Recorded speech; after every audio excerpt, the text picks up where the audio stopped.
very happy to have Beaman here with us in Cebrap. She's been here with us for a week. She's collaborating with our team, and it was a very good week of debate and exchanging. She loved São Paulo, the rain and all the beautiful city. It's a very good experience from someone who comes from Canada, the organization, the flow of everything.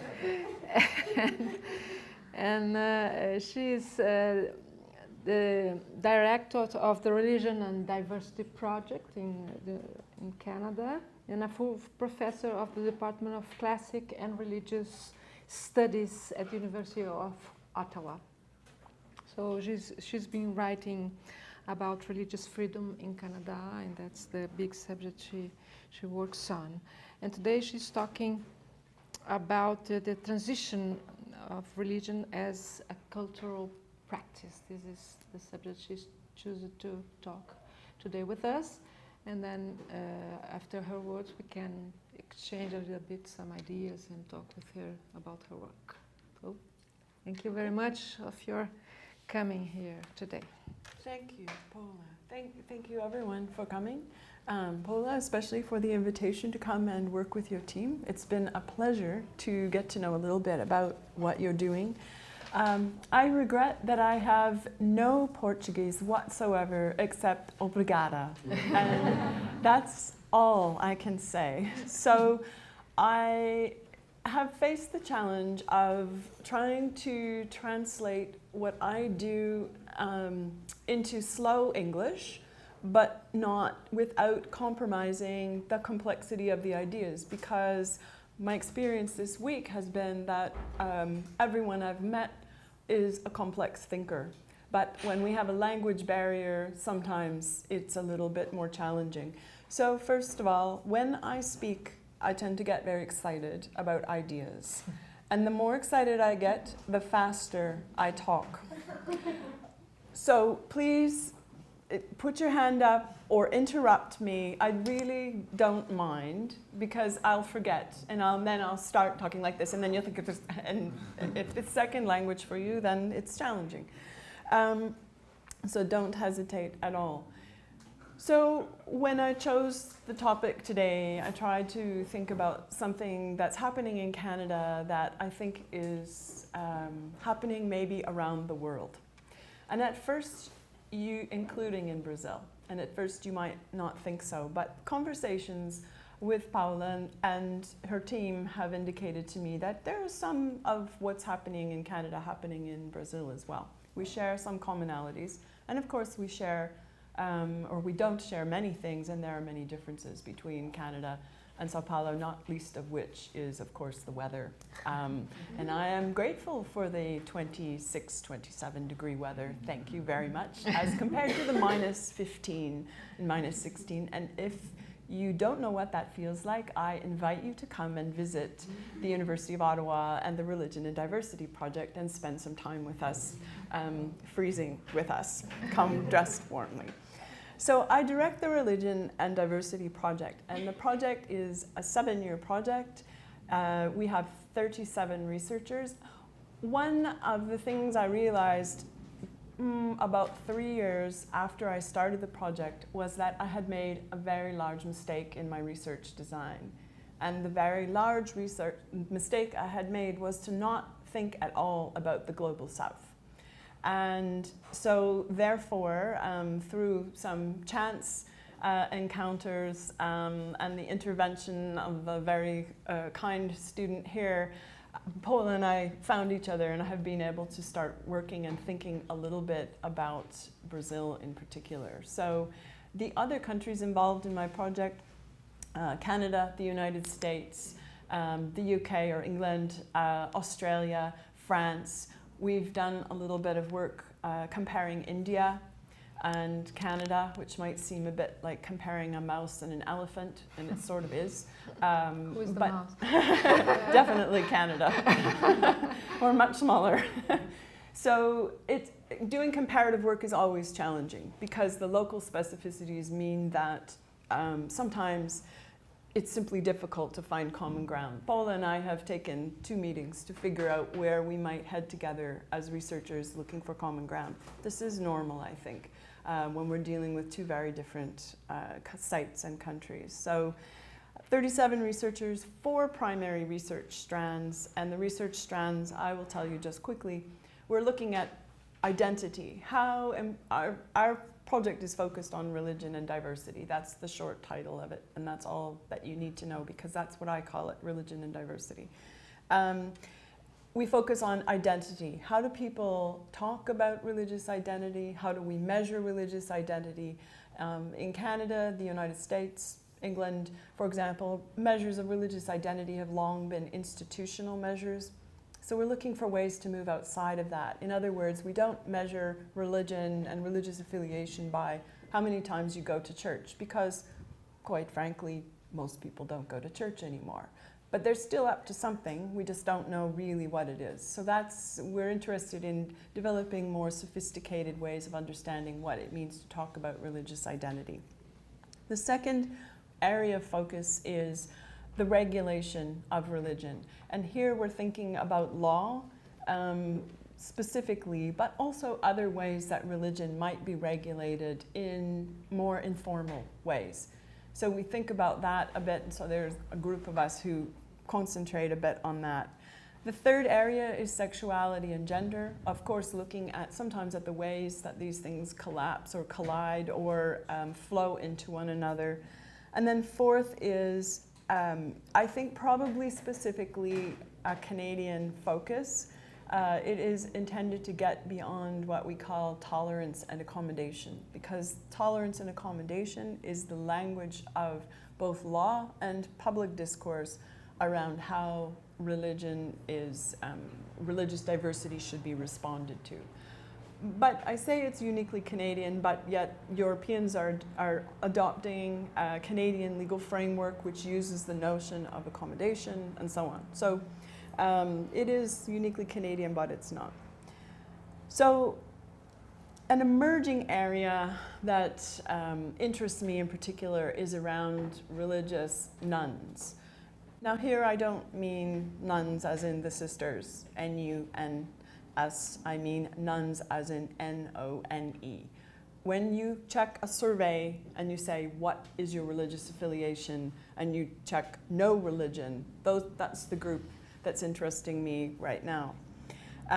Partly because about 25% of Canadians situate themselves in this category, more British, I think it's up around 30-35%.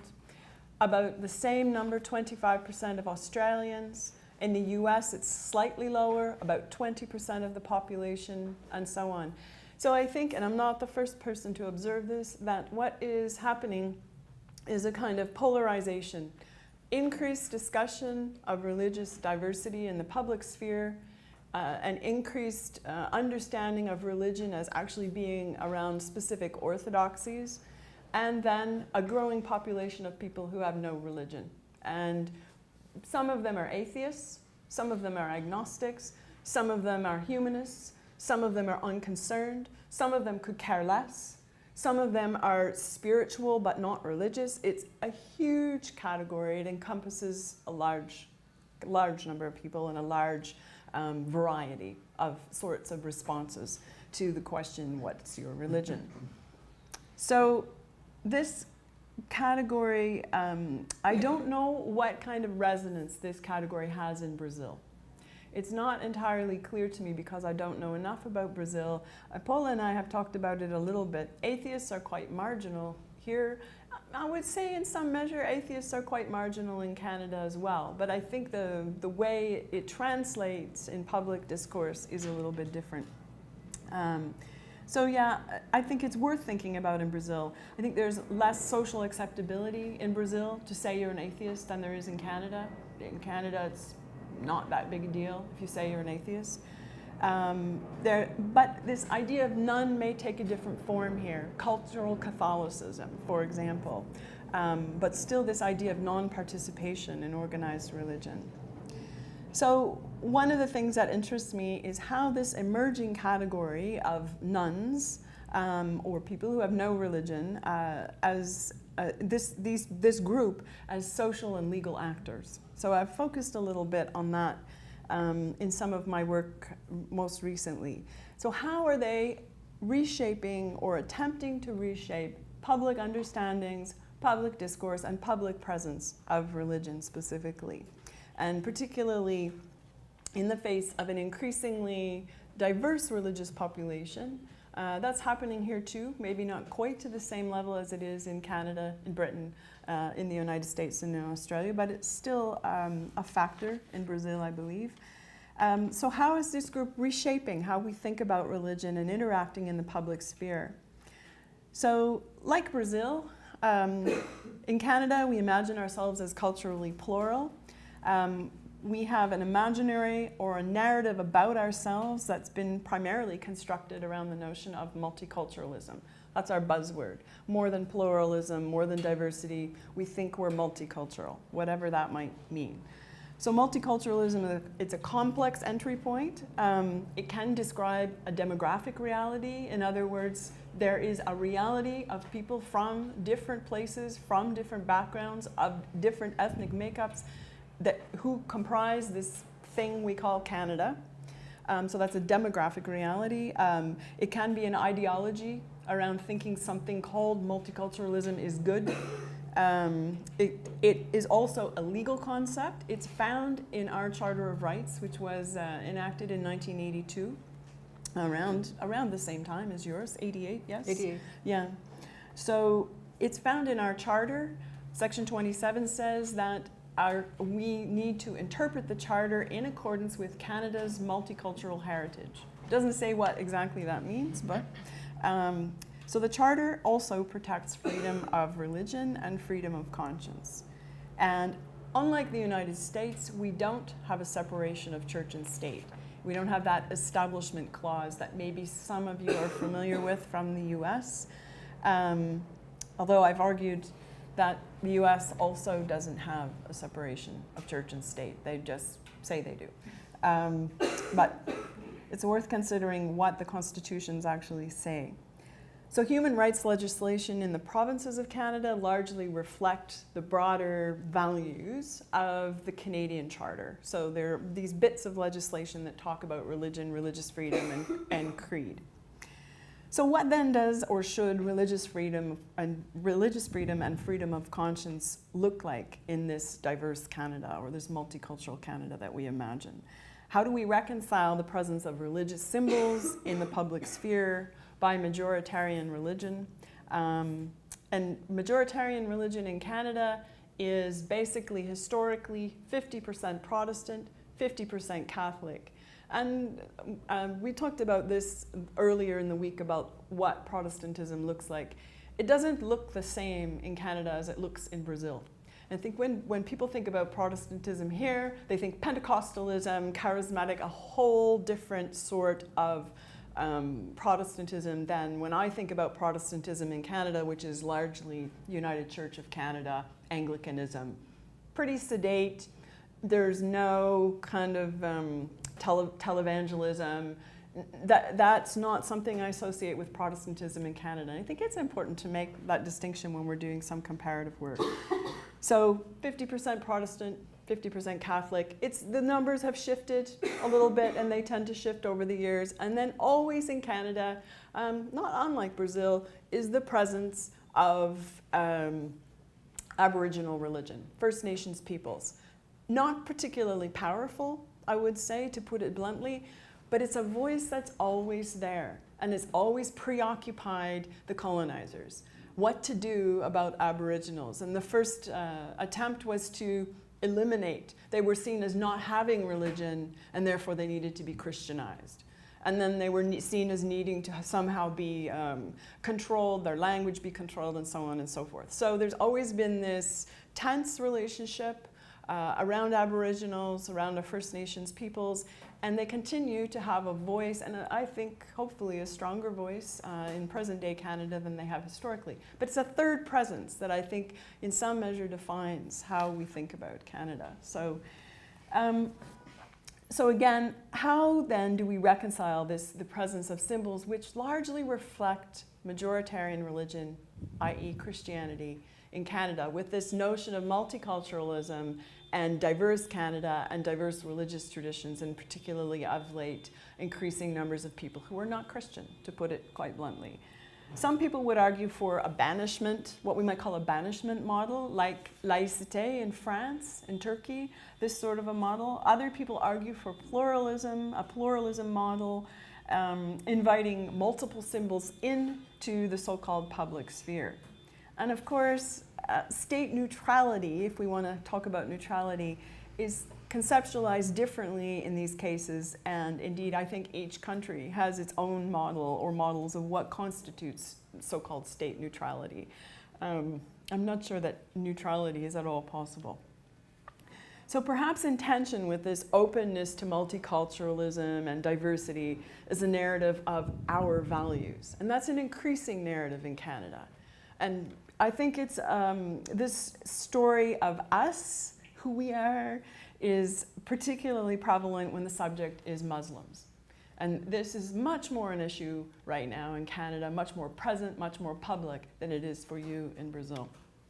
In fact, the first time I came to Brazil and I was meeting with a group, we were meeting mostly about the topic of neoliberalism, and it was the most refreshing thing to me that for an entire week we did not talk, when we talked about religion, we did not actually talk about Muslims. And that was refreshing to me because it's the core preoccupation right now in Canada. So you'd be very happy, Elena. So this has been reflected in things like Canada's Citizenship and Immigration Guide, in this statements of values such as "we do not accept," and these words are used, barbarian practices, such as honor killing. This is clearly targeted at new Muslim immigrants. It doesn't say that specifically, but when we refer to barbarian practices such as honor killing, that's what we're talking about. Of course, this ignores the prevalence of violence against women globally. It ignores the prevalence of violence against women in Canada. And globally, we can talk about Brazil, we can talk about India, we can talk about Canada, we can talk about the United States. It's a pervasive problem. So it's in this context that I discuss one case that's currently being decided by the Supreme Court of Canada. The decision also draws from a European case, so I will mention that one as well. That's the Lautsi decision, for those of you who know this area at all.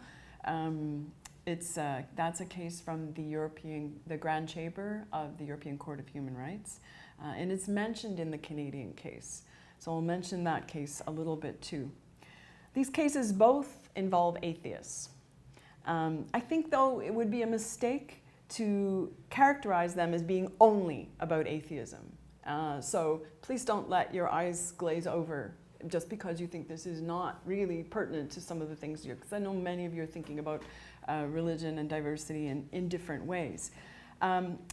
These cases raise broader questions about the place of majoritarian religion, the place of Christianity in the case of Canada, in the case of Brazil, and the case of the UK, and the case of Australia. Broader questions about the place of majoritarian religion in democracies. So I think that it's not wise to just think they're about atheists. And they raise these questions in the face of increased religious diversity and, of course, declining participation in majoritarian religion. And I think if I have to look to the future, again, what I think is perhaps the most worrisome possibility is increased tension and conflict between the non-religious and the religious. And I think that's perhaps where the next frontier of conflict, at least in Canada, and I'm seeing signs that it's the case elsewhere as well. So what's the case about? The case is called Saguenay. So I'll refer to the Saguenay case. Paula, also, will you kind of let me know when time is starting to, because how long we have to? It goes into 2? Yes, until 2. Okay, you have a lot of time. I hope you ate sandwiches and drank lots before you came. Maybe, yeah, 20 minutes. Okay, so the Saguenay case, what's it about? What's it about? The other problem is I'm used to standing when I talk, so if I start fidgeting like I'm 3 years old, that's why. It's about a prayer, it's about a crucifix and a statue of the Virgin Mary in the City Council meeting room of the city of Saguenay in Quebec, Canada. So the prayer, I just want to read it to you so that you can see what it is we're talking about. The prayer. I, by the way, just as an aside, I shouldn't take time to do this, but I gave a talk to the Secularism Network, and they both mostly basically study atheists, and I started my talk with the prayer just to be a little bit bad. It sort of made them a bit nervous, I think. O God, eternal and almighty, from whom all power and wisdom flow, we're assembled here in your presence to ensure the good of our city and its prosperity. We beseech you to grant us the enlightenment and energy necessary for our deliberations to promote the honor and glory of your holy name and the spiritual and material happiness of our city. Amen. Now, before the prayer was said, the mayor of Saguenay made the sign of the cross. And so this is what attracts the controversy, I suppose. It's the combination of the mayor in a public meeting, making the sign of the cross, and beginning his council meeting, or their council meeting, with this particular prayer. While there's a crucifix hanging on the wall and a statue of the Virgin Mary in the corner. So the characters in this drama, one is Alain Simoneau. So we have the city of Saguenay. Alain Simoneau is a man who lives in Saguenay. He happens to be an atheist. He goes to city council meetings to participate as a citizen, to help make decisions about what's happening in the city, about the important things that cities do, like decide about water and sewer and dogs and cats and whatever else is happening in the city. And he goes and he endures this prayer and the crucifix and the statue of the Virgin Mary, and he files a complaint with the Quebec Human Rights Tribunal, arguing that this violates his freedom of conscience. And the city says no, it doesn't. The complaint is, it gets a little bit convoluted because we have the Human Rights Commission who decides whether the case goes forward. They say, yeah, there's a case here, but we're not going to do anything about it. Mr. Simoneau then takes it to the next level, which is the Human Rights Tribunal in Quebec. The Human Rights Tribunal says, yes, there's been a violation of your freedom of conscience by everyone having to say this prayer. Although he's not forced to say it, he can sit in silence if he wants to. But the saying of a prayer before a council meeting is not appropriate in a nation, in a province that claims to be, if you will, secular. So this is the tribunal decision. Now, at the tribunal hearing, there are numerous experts who are called to give evidence, and the main position of the city is that these things are not religious. The crucifix is not religious, the statue of the Virgin Mary is not religious, and the prayer is not really religious. And this is the city's position, despite the mayor making the sign of the cross beforehand and saying, Heavenly Father, or whatever it is he says, and making statements to the media that are quite controversial. At one point, he says that he's quite proud of this, and he describes the whole matter as a fight. And I'll see if I can find his quote quickly, but I won't waste time on it. He says that he's proud of this fight and that he hopes that when he dies, he can get to heaven and he can say to God, I did this fight for you. So at the same time he's saying it's not religious, he's also saying he's going to get to heaven and he hopes he can say to God, I went to court for you. I don't know. It strikes me maybe as a little bit religious, but So that's Mayor Tremblay.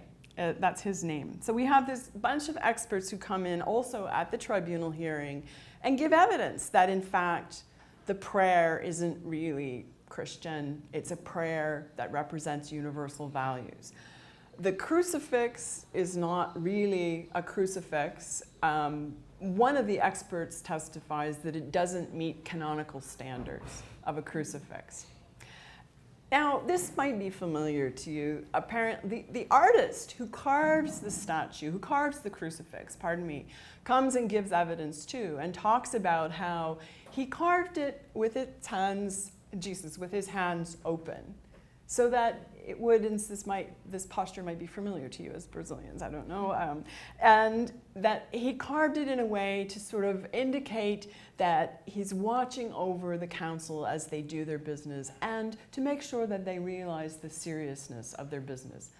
The city's position is that this is not really religious, and the expert they call says, it doesn't meet canonical standards of a crucifix. I didn't know there were canonical standards for crucifixes, but this is not really my area of expertise. So they call an expert who says the prayer is not really religious.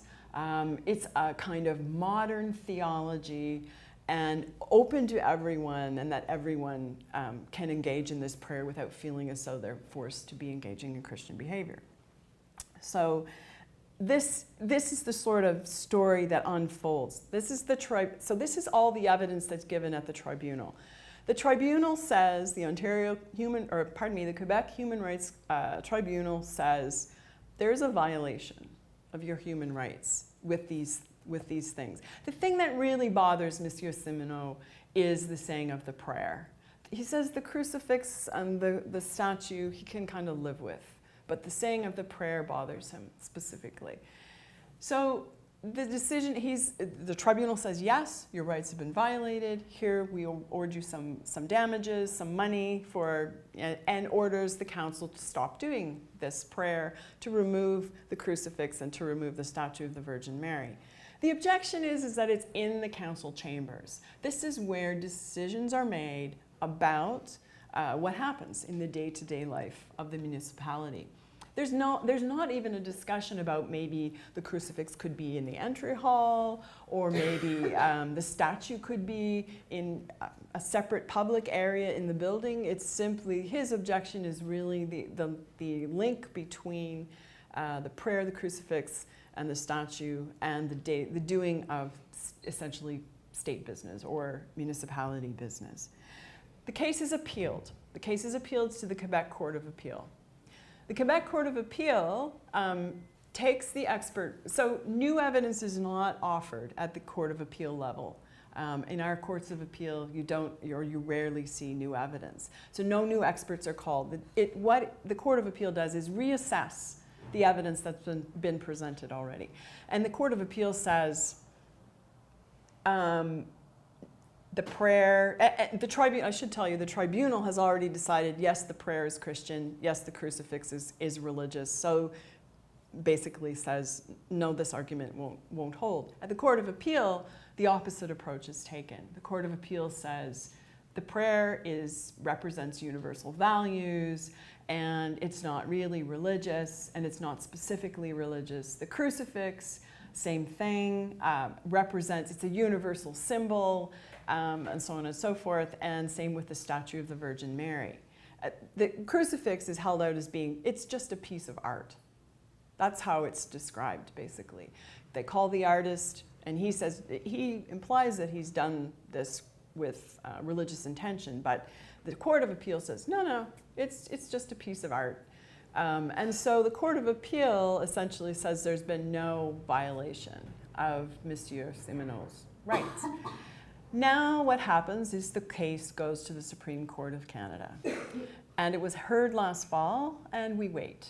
There's no decision yet. So who knows what will happen? I'm anxious because this is what I like to think about, but who knows what will happen? So that's the story. Now, a couple of other pieces of information, and I'll talk a little bit more about the decision and this transformation of religion to culture and heritage.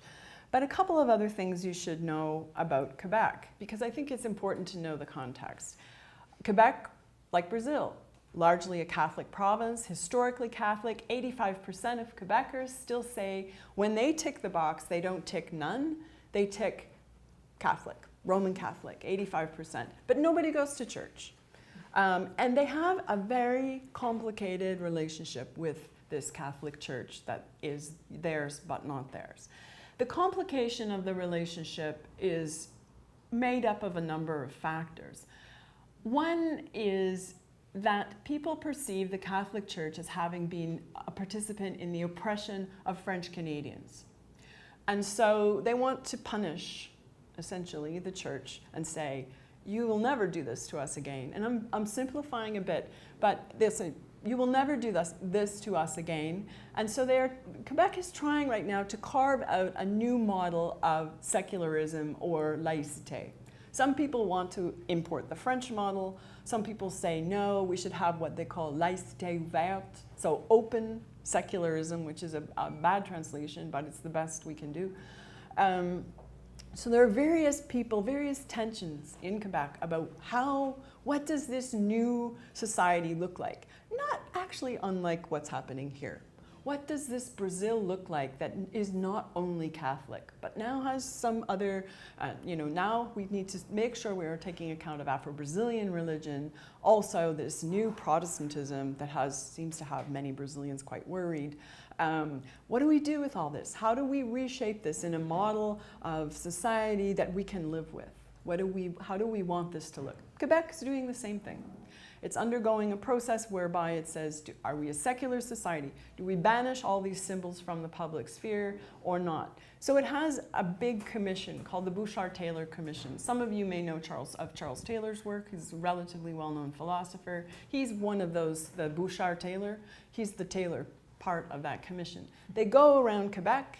They hear people, public debates, public discussions. They receive 900 submissions from people about what's on their minds about a diverse, plural Quebec. And what really is on people's minds, it turns out, is religion. And what really is on people's minds, especially it would seem, would be, first, I think, Muslims. Second, I would say Sikhs. And third, Jews. And there's a long-standing Jewish community in Montreal, especially, that there's ongoing tension. It's an Orthodox Jewish community, ongoing tension around their activities too. So those are other cases that I could talk about, but I have not enough time. So there's an ongoing public debate in Quebec about how society should look, specifically around religion. The Saguenay case takes place in that context. So you need to understand that about Quebec, about those public debates happening as Saguenay is decided, and the Court of Appeal, the tribunal saying, yes, this is a violation, and the Court of Appeal saying, these things are our culture and heritage. This is who we are as a people. That this is not religion, although some people will admit there's religion, but it's culture, it's heritage. And so not only should it stay, the state has a duty to protect these things. So in a sense, the state has a duty to protect and preserve what has essentially been majoritarian religion in Quebec. It has a duty to protect these signs of Roman Catholicism. So the Bouchard-Taylor Commission is this one piece of information that you need to understand how the case unfolds and the various streams of thinking about. The Court of Appeal is saying, really, we want to think about a model that still allows for a fairly predominant public place for Roman Catholicism in Quebec, even if we don't want to imagine it as a religion. The tribunal says, no, this is not how a diverse Quebec should look. We're not quite sure maybe how it should look, but it's not going to have crucifixes, statues of the Virgin Mary, and prayers at the beginning of council meetings. By the way, a kind of amusing piece of information, when the tribunal met to hear this case, they went into the room and one of the tribunal commissioners said, oh my God, there's a crucifix on the wall. So she said, we need to find a room with no crucifix on the wall to hear this case. So it was kind of funny that even in the sort of courtroom, there's still this very strong presence of majoritarian religion, if you will. So the Bouchard-Taylor Commission is one piece. The Bouchard-Taylor Commission, by the way, decides that in this new diverse, religiously diverse Quebec, that no longer should the crucifix hang in what they call the Assemblée Nationale, which is the major legislative house of Quebec. So the Bouchard-Taylor Commission makes a number of recommendations after hearing all these people, 900 submissions, and says, one of the recommendations we have is that this crucifix must come down. And unanimously, on the day the report is released, the Assemblée Nationale meets. Every member in that house from all political parties say the crucifix must stay. So this is the joke about the effectiveness of the Bouchard-Taylor Commission report. And so the crucifix has stayed until this day. So that's the Quebec context. Now I'll mention the Italian case, because in the Court of Appeal decision, which says the crucifix should stay, this decision from the European Grand Chamber is cited, the Lauzi decision from Italy. It involves an atheist mother who goes to her children's classroom and sees the crucifix hanging on the wall. It's a public school. She says, I don't want this crucifix hanging in my children's classroom. And the Lauzi decision is a very good decision in the sense that if you're interested in how law talks about religion and imagines religion, it's a good decision to romp through. And I usually choose quotations from Justice Bonello's decision, which is not really fair because he's probably the most colorful judge of all who writes this, but I like his decisions. I don't agree with him, but I like his decisions because they're colorful and he says things that maybe he shouldn't say. I don't know if I dare say that about one of the Grand Chamber justices. So he talks about, in Italy, and I'll see if I can find the quote quickly, he talks about the role of the crucifix and the presence of religion in Italy. And this is where we start to see a really clear articulation of this idea of the crucifix, and in that case there's no prayer, it's only the crucifix. But the crucifix as maybe not being strictly religious, that it's really about culture and heritage, and that it represents, so he has this great quote. I do have to see if I can find it, because I think it's kind of fun. Where's Justice? Okay, he says, this is Justice Bonello speaking. I'm channeling him, so just bear with me. Moreover, with the benefit of hindsight, he says, it's easy to identify in the constant central core of Christian faith, despite the Inquisition, despite anti-Semitism, despite the Crusades, the principles of human dignity, tolerance, and freedom, including religious freedom, and therefore, in the last analysis, the foundations of the secular state. So for him, this crucifix, as he said, despite, we'll just forget about the Crusades and all the nasty things the church has done, but really what it represents is dignity, human rights, freedom, freedom of religion, and in fact is the foundation of everything we know. So this is the Lauzi decision. The Lauzi decision considers this argument. This is one of the arguments of the Italian government, but quite a number of interveners as well from across Europe intervened to make this argument that this is part of our heritage. This is part of our culture. You can't just take this away. And Justice Bonello agrees. He says, we can't just take this away. And he makes another really great statement about Italy and the heritage of Italy. And he says, again, I recommend you read the judgment if you're interested at all in this stuff. He says, but Justice Bonello again, a court of human rights cannot allow itself to suffer from historical Alzheimer's. It has no right to disregard the cultural continuum of a nation's flow through time, nor to ignore what over the centuries has served to mold and define the profile of a people. No supernatural court has any business substituting its own ethical mock-ups for those qualities that history has imprinted on the national identity. On a human rights court, falls the function of protecting fundamental rights, but never ignoring that customs are not passing whims. They evolve over time, harden over history into cultural cement. They become defining, all-important badges of identity for nations, tribes, religions, and individuals. So the Laozi case, again, it establishes the tone and the idea that religious symbols can be converted into culture and heritage, and that in fact they hold meaning such that they are universal, they represent universal values. So even when people say, no, that does not represent me, no, that's not part of who I am, the court maintains, the Grand Chamber, the European Court of Human Rights maintains that this is the foundation of our society and you can't rid yourself of it. So this is what the Saguenay Court of Appeal, the Court of Appeal in Quebec in the Saguenay case relies on to say this is culture and heritage.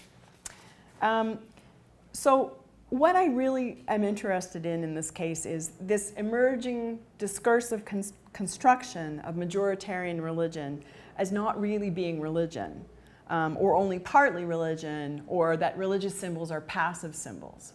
And even if you step to the other side and you are in favor of some kind of presence of religious symbols in the public sphere, the characterization of religious symbols as passive, I think, is deeply offensive too, to those who adhere to a religious worldview. So there's no winning in this. Either for those who find the symbols disturbing, to use a word that Monsieur Simonot uses, then to characterize the symbol as passive does one piece of work, but for those for whom the symbol is deeply meaningful, to characterize it as passive is also problematic, because it's not passive, it's deeply meaningful, and it's an integral part of people's lives in some cases. So as I said, either way there's no winning, if you will. So I'm interested in this shift from religion, heritage, or from religion to culture and heritage. I'm interested also in this imagined universal ethic that's represented by this religion that's not religion. The construction of this as being somehow universal, representative of all of us, representing universal values and so on. And that, at least in the Laozi case, there's a sort of implication that, and the Court of Appeal too, there's a sort of implication that this is only possible with religion. That never mind the Declaration of Human Rights and so on. So the third thing that interests me is the imagined good citizen. So who this good citizen values and accepts this universal message conveyed by those not really religious symbols and practices, even if he or she self-describes as none. And one of the interesting things that happens in both Laozi and in this Saguenay case is the characterization of the complainants. In Laozi, Justice Bonello in particular is quite vitriolic about Ms. Laozi, the woman who complains. And he makes some fairly nasty statements about her, implying that she's a bad citizen, not a good Italian, and that she's unreasonable, radical. Now, those are not his exact words, and I don't have his quote here, but this statement about her is quite harsh. In the Court of Appeal, in Saguenay, the same thing happens. Alain Simonot is characterized as radical, as unreasonable, as driven by ideology, and one of the experts actually goes so far as to say that his desire to challenge the state and the city in its maintenance of the presence of these symbols, his desire to challenge them is actually indicative of some kind of a psychological problem. So this idea of the good citizen, you can be a nun, you cannot believe, but you can't challenge the presence of anything that might look like a religious symbol. Because if you do, you're characterized as being too radical. One of the other expert witnesses in the Court of Appeal, or in the Saguenay case, also says that his position is too radical for a democracy.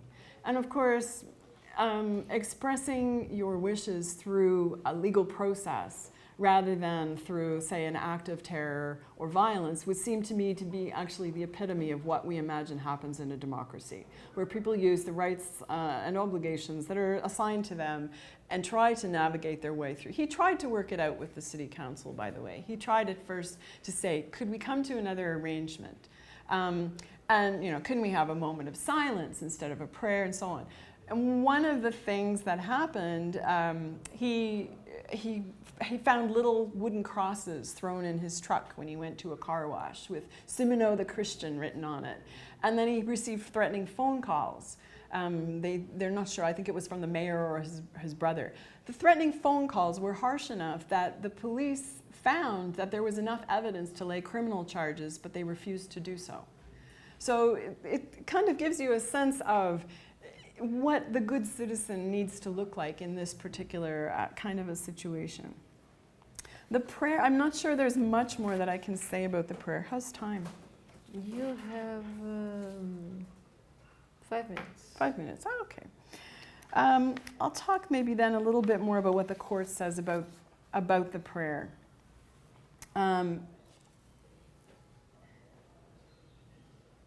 So what the court does is it calls, as I've mentioned, it calls on these experts to talk about the meaning of the prayer and whether it's actually religious. The mayor says that the prayer, Monsieur Tremblay, the man who makes the sign of the cross before he says the prayer, says that the prayer is inclusive and it includes the beliefs of everyone, including atheists. Although the atheist before him says it doesn't, he insists that no, it really does include Monsieur Simino. And he stated at the tribunal hearing, the mayor stated, pardon me, that the municipal council decided to pursue the tradition of reciting the prayer, which was considered an important one, underpinning the foundation of the city, the values to be upheld, and the development of families. So again, you see this this bringing forward of the prayer is somehow representative, not just of a religion, but of the entire foundation of society, in this case, the entire foundation of the city of Saguenay. The most interesting piece of expert testimony was, I think, related to this prayer around being said at the council meeting, pardon me. The one expert described the prayer as not being just for Christians, but as I said, as part of a theistic modernity. And she also noted that, and these are her words, in the present context, interpreting attachment to a prayer as evidence of submission of those in authority to a higher power is abusive and does not take into account so-called religious modernity. So again, you see this kind of turning on its head of someone saying, this is not appropriate in a secular society, and the expert and the court saying, turning this around and saying, no, no, you're being abusive by even saying that you could possibly be offended by the prayer. So it's a kind of interesting turning on its head. And I've talked about the good citizen, so I won't say anything more, I think. So I think I'll sort of draw this to a conclusion so we have some time to talk. As I mentioned at the beginning, I think the legal constructions reflect this, a sort of will to, what I've called a will to religion. This is following kind of mapping Foucauldian language, and I know that from the conversation this week that you're quite familiar with that language, so, or some of you are anyway. So it's a will to religion that places certain beliefs and practices, such as atheism and minority religions, under scrutiny while exempting others. And that's one of my main worries about this. By characterizing prayer before council meetings, presence of crucifixes and so on, as culture and heritage, essentially what it does is it removes those from scrutiny. And so when we have discussions of religious freedom, really what we're talking about, the people who are scrutinized are minority religious groups and not majoritarian religious culture, if you will. That gets exempted as part of our heritage, our culture, something to be protected, and indeed as a generator of our values. And so you can't really argue with it. You can't say, no, that's not right. Because when someone says, well, this is part of our culture and heritage, it becomes much more difficult to then challenge that as somehow infringing on one's freedom of religion or freedom of conscience. I want to specifically mention, for those of you who are interested in this kind of idea of the will to religion, the work of Winifred Sullivan. She's on my research team. I'm lucky, I'm fortunate in that I've collaborated with her, and we've both talked about, we've done a book together, and one of the things we've agreed on is that every nation has an establishment of religion. It's just a matter of figuring out what that establishment looks like. It takes different forms, and establishment is very much American language, I'm quite aware of that, but that every nation has a religious history, and is simply asking the question, how is that embedded in the practices, in the institutions, in the legal definitions and understandings of what constitutes religion or what constitutes a good citizen? These things are all embedded, and it's important to take them apart. The will to religion is the idea that we're all religious, that we all have spiritual needs, and that those needs are available for scrutiny, examination, correction, regulation, and addressing, both by ourselves and by others. These spiritual needs are assessed in terms of imagined universal criteria that are largely based in Christian understandings of religion. In addition, the will to religion imagines us, all of us, as being indebted to religion, specifically Christianity, for the moral foundation of society. And I should point out that despite my critical approach to the construction of Christianity as foundational to morality, I think it's important to acknowledge that it has and can and does contribute to acts of good and to moral foundations. Many people are motivated by their religious commitment to act on poverty, environmental destruction, sexual discrimination, and so on. So it's not a denial of the importance or the role of religion, positive, we might say, role of religion. But my objection is to the transposition of this realm of belief, practice, and action into a universal in which we must all participate. And indeed, in the eyes of the courts I've looked at, that we do all participate in this realm. It's also important to identify the influence of Christianity on social institutions and structure. But identifying is not validating. It's a necessary step to a deeper examination and conversation about how to shape social institutions to create space for multiple voices. The approach in the Saguenay case with the Court of Appeal decision recognizes the weight of Christian history, but validates it rather than assesses it.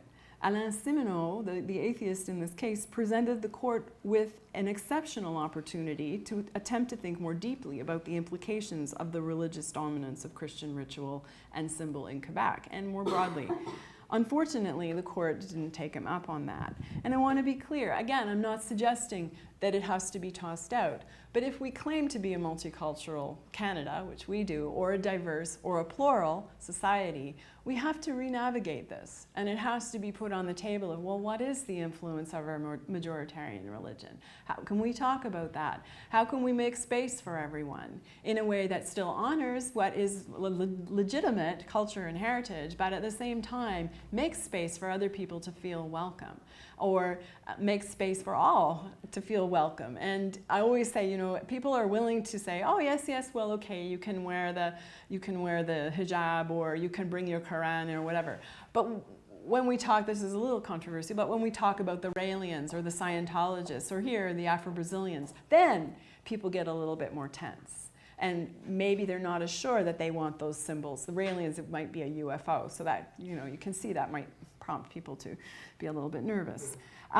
Contrary to the argument of atheists that one can be good without God, legal discourse is shaping a new rhetoric of the foundational nature of religion to the common good, an idea that presses even those who do not believe to believe, or to at least accept the inherent value of God in the creation of a good society. We're only good because of God in this read, and can only be secular because of the foundation laid by religion. And of course, we've talked about the relationship this week between the secular and the religious and how they constitute each other. The universal truth of religion becomes then inescapable and impossible to opt out of. And this relatively new legal rhetoric has increased traction in a number of democracies whose majoritarian religion would seem to be in decline. Law is coming to the rescue here, I think, carving out a new place for religion as fundamental to societal well-being, and religious practices and symbols in state institutions are therefore an acceptable and even a welcome presence. So the religious symbols stay. In Brazil, the situation is perhaps different, but maybe not so different. I rely on you to assess that, as you're, of course, much better placed than I am to analyze this. And it's an incredibly complicated country with an incredibly complicated history. I'd only ask you that when you do your own analysis, you think not so much of the marginal place of atheists, but rather how challenges to political, social, religious orders evoke particular responses, and then to scrutinize what those responses tell us about ourselves. Thank you. Thank you very much.